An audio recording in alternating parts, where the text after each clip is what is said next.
Programang ito ay rated SPG, striktong patnubay at gabay ng magulang ang kailangan. Bukas na bukas ay ililibing agad ni Rigor at Santino si David. Hindi nila ito bibigyan ng maayos na burol. Ayon kay Rigor ay ayaw niya daw na makita ulit ni Marites at Tanggol si David. Hindi papayag dito si Tanggol. Gagawa siya ng paraan para maiburol si David kahit humantong pa ito sa pagpatay ni Tanggol kay Rigor.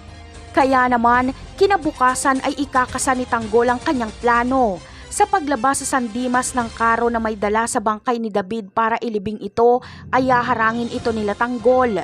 Kukunin nila Tanggol ang karo at itatakas niya si David. Si Tanggol mismo ang magmamaneho ng karo. Kaya napakalaking insulto nito para kay Rigor dahil ninakaw ni Tanggol si David. Sa kabilang banda naman ay sa pagsugod nila Miguelito ay halos maubos sila Fatima. Si Fatima, Gracia at Paing na lang ang matitira. Ang iba ay patay na.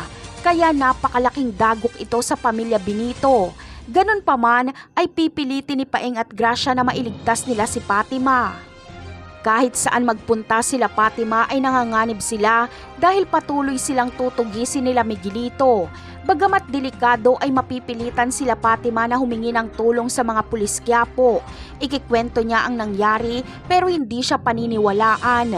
Kahit sabihin pa ni Fatima sa Enleia na pinatay ni Miguelito ang kapatid ni Tanggol ay walang maniniwala sa kanya. Hawak kasi ng mga gerero ang kapulisan. Pero paniniwalaan kaya ni Rigor si Fatima?